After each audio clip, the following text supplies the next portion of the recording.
May sugalan po, illegal gambling po sa mga bookies doon po sa inyong teritoryo. Tama po. Yes, Your Honor, meron po. Ano ang number one sa probinsya sa Calabar Zone? Anong nangungunang probinsya? Bukis po, Your Honor. Ano pong probinsya po? Bukis. Laguna followed by Batangas. Pangatlo po is I think Cavite, Your Honor, kung di po ako nagkamali. Pag sinabi ni Governor, gusto ko ganito mangyari, wala po magawa si Regional Director or Provincial Director. May sinabi si Mayor, bakit mo hinuli yan, Chief of Police? Wala rin po magawa si Chief of Police because nga may pakialam si Mayor. It's high time that we have to revisit the local government code. Kasi sablay po eh. Kung sino man po nagpasa nitong local government code na ito, na medyo palpa. Pasensya na ho kung anong Congress po ito, kung 8, 9, 10, 11, 12, 15 Congress pa ho yan. Kailangan natin na ho reviewin, sir. Ang dapat natin kausapin si Governor, si Mayor. If you would feel, I would like to file a motion to invite the Governor of Laguna, Mr. Chair. Sa batas kasi natin, Mr. Chair, is conflicting masyado eh. Dahil sa local government code, ang mayor ng isang munisipyo at saka ang provincial director, ipaalam pa natin sa governors at saka mayor. So talagang takot talaga ang mga provincial director natin at saka yung chief of police. Dahil may power naman ang mayor. Mag-submit ang regional director ng 3 pangalan doon sa governor para from the 3 names, doon magkuha ang isang governor kung sino maging provincial director o sa mayor kung sino maging city director niya. So conflicting talaga. Conflicting ang maliban lang sa regional director na pwede makakat ng order yung chief PNP kung sinong ilagay niya doon sa sa region na yan. Saka nandito na rin lang tayo, Mr. Chairman. Gusto ko na lang ipaabot sa lahat ng mga regional director na gumagastos ng malaki ngayon na hindi lang tayo mag-focus sa illegal gambling. Bigyan din natin atensyon yung illegal drugs. Yung droga ngayon, talagang nag-observe ako na marami na talaga ang droga ngayon. Hindi lang sa distrito ng iligan, kundi buong bansa na. No? Saka nakakalungkot pang i-observe natin ang mga ibang kapulisan, ilan lang yan, ay nai-involve pa sa mga illegal o illicit activities, lalo na sa droga, illegal gambling, na mayroon silang doon. Katulad nung imbestigahan natin, Mr. Chairman, tumanggap ng pera.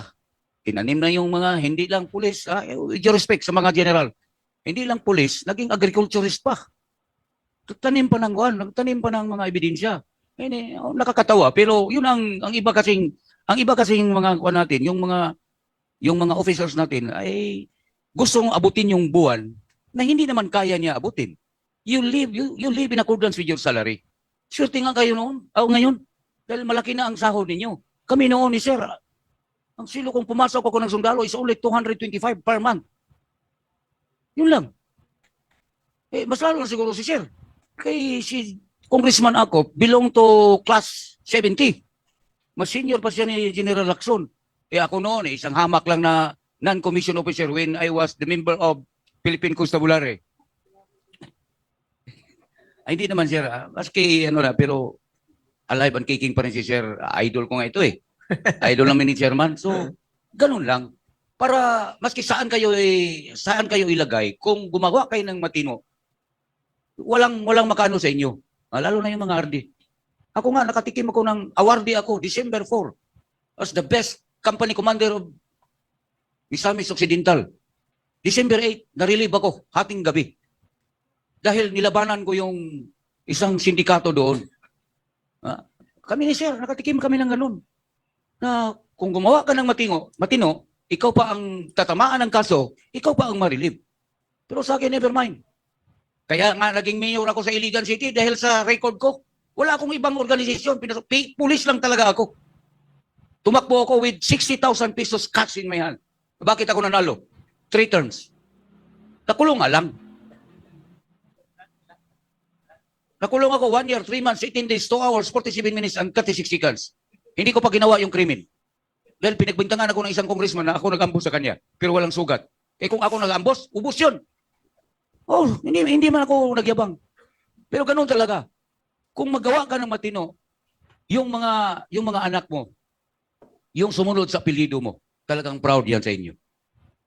That's all, Mr. Chair. Okay, thank you so much. Before I recognize Congressman Tulfo. Ang tanong ko lang sa PNP, bakit meron tayong programa ng illegal drug, illegal anti-illegal drug campaign?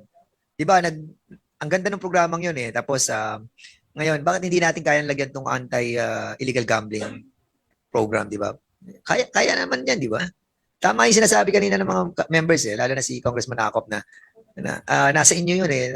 Sa RD natin, sa PD. Kaya, pasensya ka na, Gerald Acop, ikaw pinaka-senior dito. Mas experience sa lahat. Di ba? Well, itong tatawagin naman natin, based on his work, well-experienced din. Kaya, the chair would like to recognize Congressman Erwin Tulfo. Mr. Chair, thank you. Una po sa lahat siguro, it's high time that we have to revisit the local government code. Kasi sablay po eh. Lalagay mo, ginawa mong Philippine National Police, it's a national organization.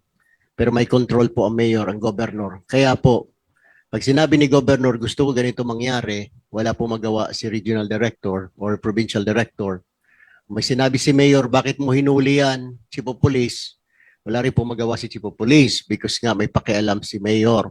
So, kung sino man po nagpasa nitong local government code na ito, na medyo palpak. Pasensya na ho kung anong Congress po ito, kung 8, 9, 10, 11, 12, 15 Congress pa ho yan. Kailangan natin na ho reviewin, sir. Pero ito po, I will direct my question to the Region 4A Director ko nandito po ng PNP. General, so the committee chair is saying na kayo yata yung capital ng illegal gambling capital, ang Region 4A. Is this correct? May pasugalan po. Sige, ganito lang ho. Let me rephrase my question. May sugalan po, illegal gambling po sa mga bookies doon po sa inyong teritoryo. Tama po. Yes, Your Honor, meron po. All right.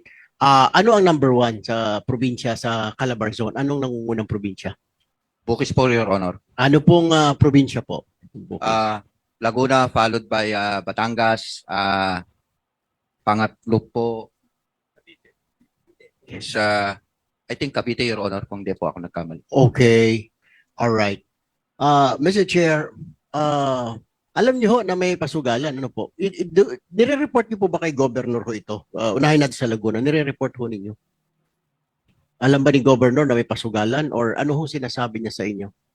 Well, as the regional director, I instructed my provincial director to report yung mga illegal activities within the respective EOR, and of course yung mga provincial director po natin is ginagawa naman po nila yung kung ano yung sinabi ng kanilang regional director, Your Honor. Okay.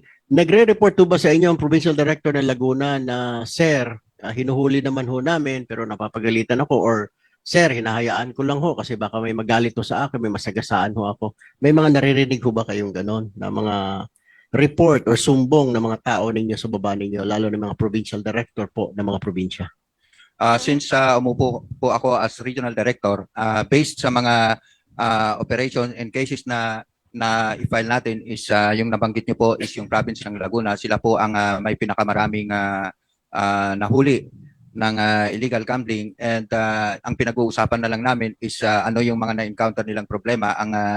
And ito nga po yung isang lumalabas na pag may nahuli sila, pag papunta na sila para i-file yung kaso is hindi na po natutuloy, Your Honor, because may kasunod na po yun na certification na yung nahuli nila is empleyado ng STL company, Your Honor. All right. So, is it safe to say na merong padrino every time na may mahuli kayo, may mga kasuhan, may papadrino? Is it correct? Yes, Chair? Your Honor. May padrino. Kung hindi may padrino ay may ID ng STL. Tama po ba, Mr. Chair? Your Honor, yung nahuli po namin is wala pong ID, hindi po naka-uniforme. Yun po yung naging basis namin para huliin yung mga nangungulekta, Your Honor. Mr. Chair, let me direct this question again to the Region 4A Director, PNP Director. Pag ginusto po ng gobernador na wala pong sugal sa kanyang probinsya, pwede po, di ba? Or ng mayor, pag sinabi niyang, Kernel, ayoko ng sugal dito. Or Chief of Police, Captain, ayoko ng sugal dito sa teritoryo ko. Nangyayari naman po, di po ba? Based on your experience, as you've been a general now, tama po ba? Definitely, Your Honor. Kung gugustuhin ng governor. Yes, Your Honor. So lumalabas po, yun sa Laguna po, hindi yung, parang ayaw siguro ni governor tumigil ang sugalan mo siguro, General. Pardon, Your Honor. Sorry po. Sabi niyo ho kanina, nasa LGU po yon. Ngayon, kung may political will yung politiko, sasabihin yung pulis, gusto ko nang tumigil ito, Kernel, yung PD niya, na tumigil na itong bukis dito. Pwede po, tama po, Yes, Your Honor. kung gugustuhin. Pero ongoing po ang sugalan ngayon sa Laguna. Yes, Your Honor. Ongoing. So, ibig ko sabihin, no, wala akong political will yung liderato po sa Laguna. Kasi susunod naman po. Tama po ba, sir? Susunod ang pulis mo kung anong gusto ni Governor. Tama po ba? Yes, Your Honor. Mr. Chair, I would like to file a motion to invite the Governor of Laguna here and probably the Governor of Batangas, yung mga gobernador po ng Region 4, kung bakit hindi po masawata ang pasugalan kasi yung kanila pong salita ay batas. Pag sinabi ni Governor, gusto ko provincial commander tumigil ang sugalan sa teritoryo ko, titigil po yan. Maniwala po kayo sa akin. Hindi po ako naging mayor, hindi po ako naging governor. What I am talking about is based on my experience as a journalist, an investigative journalist. Titigil po yan pag ginusto ni governor o gusto ni mayor. Unahin nila po muna, baka dadami yung tao natin. Hindi ko humasisi itong mga general po natin. Kasi po, pag ginusto naman po ng LGU, ni governor, ni mayor, wala rin po magawa sila PD. Wala rin po magawa si Chief of Police. Kaya siguro sa susunod na nga, hindi natin imbitahin, pauwiin na natin itong mga pulis na ito. Ang dapat natin kausapin, si governor, si mayor. Unahin na po natin yung best friend nyo na governor sa Laguna. Gusto ko pong makausap sa susunod na hearing. Bakit hindi niya napapatigil ang sugalan sa kanyang lugar?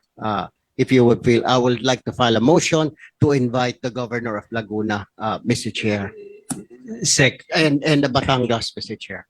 Second motion. Okay, so okay, so there's a Just file a motion, Mr. Chair, to Okay. invite the Governor of Laguna okay, and there's a motion. Batangas. There's a motion to invite the Governor of Laguna and Batangas. Any second motion? This duly seconded. Any objection? Hearing none, the said motion is now approved. Ano ba yung number 1 and number 2 ba yan? Number 1 ang Laguna, di ba? Ano ba number 2?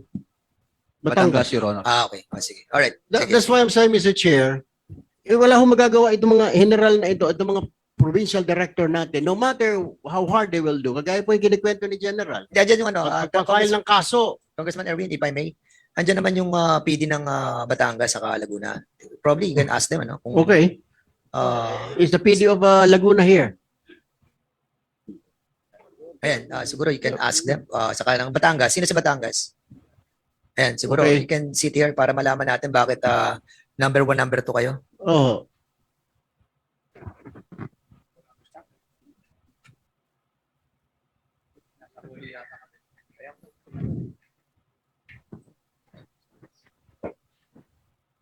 Okay, so go ahead, Congressman Erwin. This is my question to the PD of Laguna. Saan po yung PD ng Laguna natin? Okay, kayo ho yung PD. Ano hong pangalan? Can you state your name, sir? Mr. Chair, Your Honors, I am Police Colonel Gavin Melway Unos, the Acting Provincial Director of Laguna. Just assumed January 25, 2024. Yes, sir. Have you already informed your governor na, sir, meron pong bukis dito sa teritoryo natin. What do you want me to do? Have you told him that? I have a daily report to our governor pertaining to our peace and order situation of course, our daily accomplishment on illegal gambling and illegal drugs and other criminal activities. Isn't he surprised, Mr. Chair, that illegal gambling is ongoing? Did he give any specific instruction to you, PD? Gusto kong walang sugalan na dito sa probinsya ko. Is there such an instruction or wala naman, bahala ka na, gawin mo lang yung dapat mong gawin?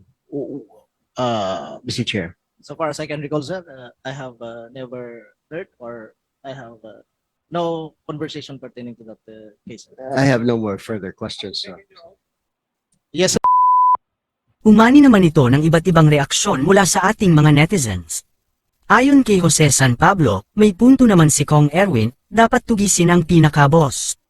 Pahayag naman ni Erica Sandoval, sablay talaga ang local government code, oras ng baguhin. At ito naman ang saloobin mula sa ating kababayan na si Maria Lim, ipatawag na yang mga gobernador na yan at nang maparusahan. Mga kababayan, feel free to comment below para maglabas ng saloobin sa balitang ito.